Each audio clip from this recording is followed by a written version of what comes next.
여러분, 우리 기독교, 개신교라고 불리는 프로테스탄트, 개혁교회는 종교개혁자들의 신앙 고백과 정신을 따르고 있습니다. 그래서 타락한 카톨릭 교회의 죄악을 단호히 멀리하고 우리는 오직 믿음으로, 오직 성경으로, 오직 은혜로 구원을 받는다는 이 구호를 외치면서 종교개혁 운동을 펼친 것이죠. 그리고 성공해서 오늘 우리는 진리 안의 자유함을 누리며 신앙생활을 하게 된 것입니다. 여러분 믿습니까? 우리 개신교가 카톨릭 교회와 다른 부분을 찾으라고 한다면 많이 있어요. 근데 그 가운데 특별한 부분을 좀 눈에 띄는 부분을 말하면 형상을 타파했다는 거. 우리 카톨릭 교회 가보면 여러 가지 형상들이 많죠. 동상도 많고 묵주도 있고 여러 가지 막 십자가에도 예수님도 달려 계시고 마리아상도 있고. 근데 우리 개신교회는 그러한 형상이 없어요. 또 종교적인 예식을 간소화시켰다는 걸 들 수 있습니다. 우리 교회는 카톨릭 교회처럼 예수님이 여전히 달려 계시는 십자가가 없습니다. 우린 예수 그리스도의 부활을 믿는 믿음에서 출발했기 때문에 빈 십자가 그리고 빈 무덤을 믿는 종교죠. 우린 예수님께서 열어주신 십자가의 은혜 안에서 직접 하나님의 보좌 앞으로 나아가는 사람들이죠. 믿습니까? 성경은 우리를 왕같은 제사장들이다 그렇게 말씀한 거예요.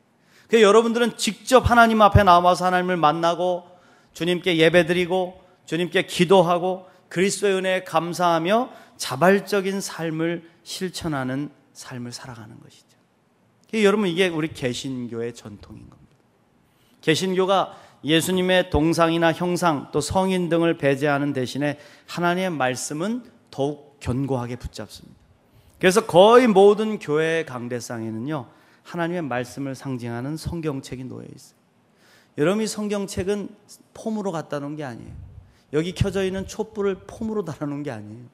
촛불의 색깔은 절기를 상징하는 것이고 여기 안에 있는 촛불은 성령의 임재를 상징하는 거예요.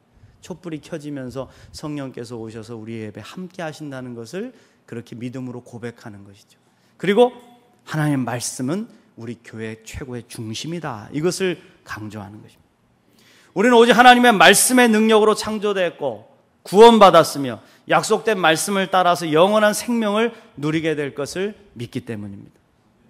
우리는 말씀하시는 하나님, 말씀이 육신이 되어 오신 예수님, 그리고 그 말씀을 깨닫게 하시고 그 말씀에 순종하도록 이끄시는 성령님을 믿습니다. 아멘. 그렇습니다. 우리는 오직 진리의 말씀으로 세상을 창조하시고 말씀으로 오셔서 우리를 위해 십자가를 지시고 말씀 따라서 구원하셨고 말씀하신 대로 부활하셔서 우리에게 영생의 소망을 주신 예수님을 믿는 믿음으로 구원을 받는 것이다. 그리고 이 구원은 우리의 공로가 아닌 전적으로 하나님의 은혜 안에 베풀어 주신 선물이다. 이걸 고백하는 것이죠. 그래서 우리 교회의 가장 중요한 신앙 고백은 바로 오직 믿음, 오직 성경, 오직 은혜입니다. 그럼 한번 따라해 보실까요? 오직 믿음, 오직 성경, 오직 은혜. 믿습니까? 교회가 부흥하고 흥황할 때가 언제였습니까? 바로 하나님의 말씀이 살아서 역사하실 때였죠. 말씀이 들려지고 말씀에 순종하고 말씀의 능력이 역사하실 때 교회는 놀라운 부흥을 이루었습니다. 그러나 말씀이 가리워지고 귀가 둔해져 사람들이 하나님의 말씀을 듣지 않고 자기 마음대로 행하며 말씀이 온전히 선포되지 못할 때 교회와 하나님의 백성들은 몰락의 길을 걸었다 이겁니다. 망하는 것이죠. 초대교회를 보십시오. 우리가 이제 사도행전 말씀을 계속해서 묵상하는데 초대교회는 성령의 충만한 임재 속에 부흥을 했습니다. 많은 영혼들이 성령님의 기적 같은 역사 속에서 하나님을 만났고 병을 치유받았고 예수님을 구세주로 고백하는 일들이 벌어진 것입니다. 그러나 이러한 기적만 가지고는 부흥을 유지할 수가 없는 거예요. 교회가 진정한 부흥을 이루고 흥왕해져서 세상에 능력을 나타내고 비로소 그리스도인이라는 칭호를 듣게 된 것은 바로 하나님의 말씀이 왕성하게 선포될 때였다. 할렐루야. 사도행전 6장 7절 말씀이죠. 하나님의 말씀이 점점 왕성하여 예루살렘에 있는 제자의 수가 더 심히 많아지고 허다한 제사장의 무리도 이 도에 복종하니라 그랬어요. 하나님의 말씀이 왕성하게 전파되자 제자의 수가 더 심히 많아지는 부흥을 이루었습니다. 그뿐 아니라 기독교인들을 배척하고 핍박했던 제사장의 무리들까지도 이 말씀의 진리에 복종하는 승리의 역사가 일어났다 이겁니다. 할렐루야. 여러분 그렇습니다. 교회는 오직 하나님의 말씀을 붙잡을 때 살아날 수 있고 부흥을 이룰 수가 있는 거예요. 또 하나님의 말씀으로 창조되고 구원받은 이 세상은 말씀의 능력 안에 있을 때 온전함을 누릴 수가 있는 것입니다. 믿습니까? 그러면 왜 말씀이 중요할까? 이번 성경학교 기간 동안에 우리가 1과 2과 3과를 통해서 아이들에게 말씀을 전하는데 왜 하나님 말씀의 중요성을 어떻게 가르칠지 몇 가지 말씀을 드리겠습니다. 첫 번째로 하나님의 말씀은 세상을 창조하시고 말씀으로 세상을 새롭게 하신다. 하나님 말씀으로 세상을 창조하셨을 뿐만 아니라 말씀을 통해서 세상을 새롭게 하신다. 우리가 창세기 말씀을 읽으면 하나님께서 말씀으로 태초에 천지를 창조하셨다. 이거를 깨닫게 되죠. 빛이 있으라 말씀하시면 빛이 있었습니다. 하나님의 말씀은 존재의 근원이에요. 말씀으로 모든 만물을 존재하게 하셨고 각각의 존재의 이유를 허락하셨어요. 그 우리 속에는 하나님의 말씀이 스며들어 있어요. 모든 존재 가운데 하나님의 말씀이 스며들어 있어요. 무엇보다 인간을 창조하신 하나님은 모든 피조물들이 홀로 존재하는 것이 아니라 서로 돕고 섬기며 살아갈 수 있도록 만드셨습니다. 서로 의지하고 도울 때 진정한 평화와 행복을 경험할 수 있도록 하신 것입니다. 그런데 인간이 타락했어요. 하나님의 명령을 어기고 선악과를 따먹고 교만해졌습니다. 서로를 돕고 섬기며 천국같이 살아야 될 세상을 서로 죽이고 먹고 먹히는 지옥처럼 바꿔놨다 이거예요. 이게 인간이 한 일입니다. 하나님처럼 높아지려고 하는 교만과 탐욕의 욕구가 살인과 지배를 낳게 됐고 세상은 끊임없이 서로를 지배하고 아프게 하는 멸망을 향해 달려가게 됐다. 하나님의 백성이 이스라엘 백성들도 마찬가지였습니다. 이집트라는 강대국의 노예가 됐어요. 수백 년 동안을 그렇게 짓밟히며 힘들게 살아가던 그들을 하나님 긍휼히 여기시고 모세를 통해서 해방시키셨어요. 그리고 젖과 꿀이 흐르는 가나안 땅을 허락하셔서 그곳에 살 수 있도록 은혜를 베푸셨다 이겁니다. 근데 그들이 그 땅에 들어가서 한 일은 뭡니까? 그들은 자기들도 왕을 세우고 약한 백성들을 수탈하고 지배하면서 멸망을 향해 달려가기 시작한 거예요. 하나님 멀리하고 이방의 신을 섬기며 왕을 세우고 연약한 사람들을 짓밟으면서 먹고 먹히는 멸망을 향해 달려갔다. 결국 타락한 이스라엘 백성들을 하나님은 이방 민족을 통해 심판하셨습니다. 바벨론에게 멸망을 당하게 하시는데 바벨론은 이스라엘을 쳐들어가서 성전을 무너뜨리고 다 망한 이스라엘 백성들을 포로로 잡아 끌고 가버립니다. 바벨론 타국 땅에서 70년 동안을 살아가면서 이스라엘 백성들은 꿈과 소망을 다 잃어버렸어요. 다시 회복된다는 것은 꿈과 같은 얘기였어요. 그때 하나님은 이사야 선지자를 통해서 말씀을 하시는 겁니다. 이사야 42장 5절부터 7절 말씀에 하늘을 창조하여 펴시고 땅과 그 소산을 내시며 땅 위의 백성에게 호흡을 주시며 땅에 행하는 자에게 영을 주시는 하나님 여호와께서 이같이 말씀하시되 나 여호와가 의로 너를 불렀은즉 내가 네 손을 잡아 너를 보호하며 너를 세워 백성의 언약과 이방의 빛이 되게 하리니 내가 눈먼 자들의 눈을 밝히며 갇힌 자를 감옥에서 이끌어내며 흑암에 앉은 자를 감방에서 나오게 하리라. 할렐루야. 하나님 분명하게 이사야 선지자에 말씀하신 거예요. 하늘을 창조하시고 땅을 펴시고 그 소산을 내시며 땅 위의 백성에게 호흡을 주시며 땅에 행하는 자에게 영을 주시는 하나님 여호와께서 말씀하신다. 그렇습니다. 하나님은 말씀으로 세상을 창조하시고 그 창조하신 세상의 모든 만물들에게 영을 주셔서 활동하게 하시고 말씀으로 저들에게 약속을 주셔서 저들을 새롭게 하신다. 우리가 새롭게 될 수 있는 길은 이 약속의 말씀을 믿을 때, 그 하나님을 만나서 주님 하시는 말씀을 믿을 때 우리는 고난의 수렁에서 구원을 받을 수 있고 갇힌 감옥 같은 이 현실에서 해방되어 새로움을 경험할 수가 있다. 말씀하시는 하나님, 그 하나님을 만나야 된다. 왜? 말씀으로 창조하신 피조물이 새롭게 변화될 수 있는 길은 오직 하나님의 말씀밖에 없다 이거예요. 믿습니까? 하나님의 말씀을 듣고 자신의 존재 가치를 깨닫고 하나님의 약속의 말씀을 붙잡을 때 우리는 비로소 새로운 존재로 소생할 수가 있는 거예요. 어둠에 묻혀서 죽음을 향해 달려가는, 멸망을 향해 달려가는 존재가 아니라 하나님의 약속의 말씀에 붙잡혀서 이제 새로운 피조물로 거듭나서 죽어가는 영혼들을 건져내고 구원하는 새로운 사명자가 되게 하신다. 할렐루야. 그래서 하나님은 이렇게 주의 말씀에 부름 앞에 순종하는 주의 백성들에게 넘치는 복을 주시겠다 약속한 거예요.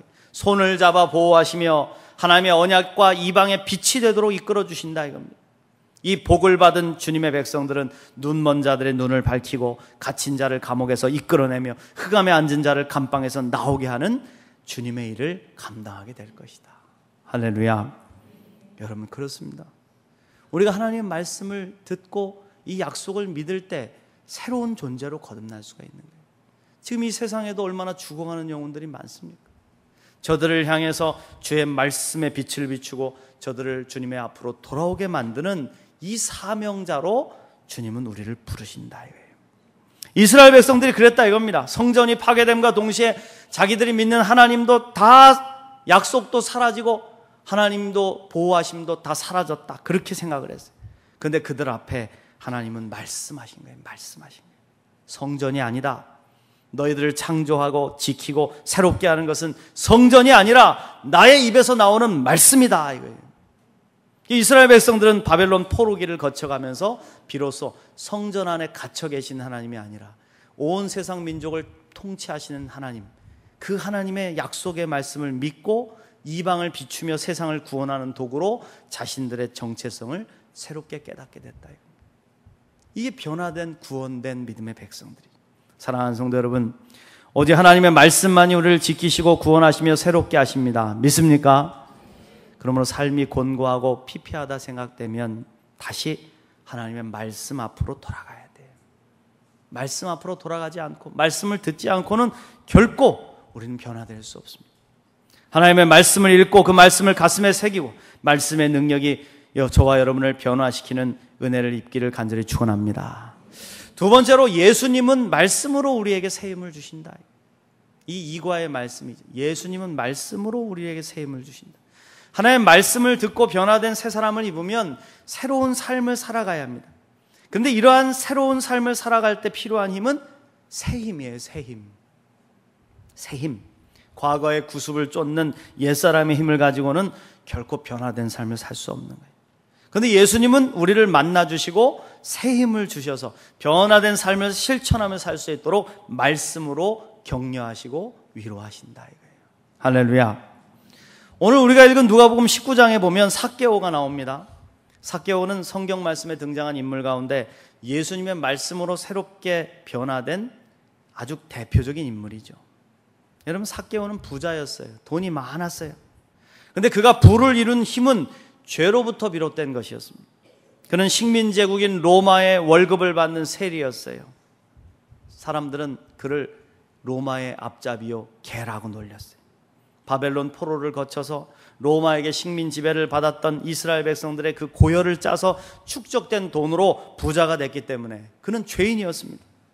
이스라엘 백성들은 그를 민족의 반역자로 죄인으로 손가락질했어요. 오직 자기만을 위해 살아온 삭개오는 저주와 원망의 굴레에 갇혀서 외톨이로 살아가야 됐다. 근데 여러분, 인간은 언제나 그 굴레에서 벗어나고 싶은 갈망을 갖게 되잖아요. 죄의 굴레, 저주의 굴레에서 벗어나고 싶은 삭개오는 예수님을 만나기를 고대했어요. 근데 어느 날 자기의 마을로 예수님이 오신다는 소식을 듣게 됩니다. 예수님이 오시는 길로 나아갔어요. 그러나 키가 작은 삭개오는 결코 예수님께 다가갈 수가 없었다. 왜? 모두가 미워하는 삭개오에게 길을 터주어서 예수님 만나게 할 사람이 아무도 없었어요. 한 사람도 없었어요. 그래서 삭개오는 돌무화과 나무로 올라갔습니다. 우리가 예전 성경에서는 뽕나무라고 읽었는데 돌무화과 나무 위로 올라갔어요. 나무에 올라가 있는 삭개오를 예수님은 바라보시고 말씀하셨어요. 말씀하셨어요. 이게 중요한 겁니다. 5절 말씀에 삭개오야 속히 내려오라, 내가 오늘 내 집에 유하여야 하겠다. 할렐루야. 저는 그냥 이 말씀을 매번 읽으면서 그냥 지나치듯 쉽게 읽었어요. 예수님이 부르셨구나 삭개오를, 이제 내려오겠지 뭐. 그러나 여러분, 삭개오는 이 말씀을 도저히 그냥 지나치듯 들을 수 없는 거예요. 그에게 새로운 삶의 문이 활짝 열리는 환희의 순간이다 이겁니다. 예수님의 말씀은 비난과 저주로 굳어버린 그의 심장을 다시 요동치게 했을 거예요. 아무도 자기를 좋아해 주지 않고 상종해 주지 않는 때 그토록 많은 사람들의 사랑을 받는 예수님이 자기를 인정해 주신 사건이라 이겁니다. 삭개오야, 내려와라. 내가 오늘 너희 집에 함께 지내야겠다. 함께 가자. 예수님의 이 말씀은 메마른 삭개오의 영혼의 생명수가 됐다 이겁니다. 그는 즐거운 마음으로 내려와 예수님을 모시고 자기의 집으로 가는 거예요. 사람들이 수군거렸어요. 죄인과 함께 어디를 가는가? 선지자가 어찌 저런 일을 행하는가? 그러나 예수님은 아랑곳하지 않고 삭개오의 손을 잡고 집에 들어가서 그에게 더 깊은 말씀을 들려주신 줄 믿습니다. 예수님을 영접하고 말씀을 들은 삭개오는 드디어 새 힘이 생겼어요. 그 이전에는 꿈도 못 꿨던 일, 생각하지도 못했던 일을 주님의 말씀을 듣고 드디어 실천하기 시작하는 거예요. 그래서 고백하는 겁니다. 8절 말씀에 삭개오가 서서 주께 여짜오되 주여 보시옵소서. 내 소유의 절반을 가난한 자들에게 주겠사오며 만일 누구의 것을 속여 빼앗은 일이 있으면 네 갑절이나 갚겠나이다. 할렐루야. 여러분, 이 고백은요 절대 쉬운 고백이 아니에요. 삭개오는 자기에게 쏟아지는 비난과 손가락질을 오직 물질을 힘으로 이기려 했던 사람이었습니다. 너희들이 아무리 나를 비난해봐라, 손가락질 해봐라, 난 눈 하나 깜짝하지 않는다. 너희는 나의 밥이다. 열심히 욕을 해라. 난 더 많이 벌어서 너 위에 군림할 것이다. 누가 최후의 승리자가 되는지 보자. 두고 보자. 이를 물고 삭개오는 돈을 찾은 거예요. 삭개오에게서 돈은 자기를 지탱해주는 힘이었습니다. 그리고 그 돈을 얻기 위해서 남을 속여 빼앗는 일은 일상이었어요. 그런데 여러분, 이제 그것을 거부하기 시작하잖아요. 이제 이것을 거부하고 자신이 가진 물질의 절반을 가난한 자들에게 주겠다고 고백하는 거예요. 그리고 속여 빼앗은 일에 대해서 4배로 갚겠다고 고백을 한 것입니다. 여러분, 도대체 이 힘이 어디서 왔을까요? 이 힘이 어디서? 바로 예수님의 주신 말씀의 격려로부터 온 줄로 믿습니다.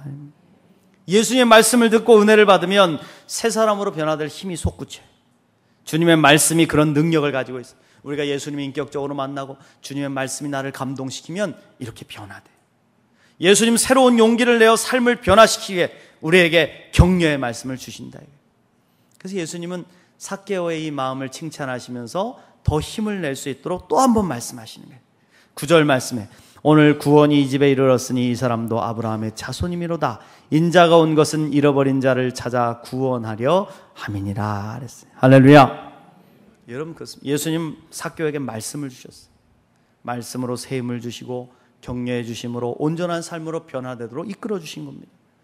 그렇습니다. 우리가 삶이 변화될 수 있는 힘은 오직 예수님을 인격적으로 만나서 그분의 말씀을 들을 때 가능한 줄로 믿습니다. 다른 것으로 되지 않아요. 다른 것으로 우리가 변화될 수 없어요. 저는 많이 봤어요. 주님의 몸된 교회에 와서 수십 년 예수 믿었다고 하는데 늘 냉랭하고 감동도 없고 변화도 없이 이렇게 살아오다가 어느 날 말씀이 들려지더라. 주의 말씀이 들려지더라. 가슴을 뜨겁게 하더라. 눈물이 펑펑 쏟아지더라. 그때부터 삶이 변화되기 시작하더라. 또 한 번도 하지 않았던 봉사도 하기 시작하고 주님 앞에 서원도 하기 시작하고 주님이 기뻐하시는 일을 찾아서 전도도 하기 시작하고. 할렐루야.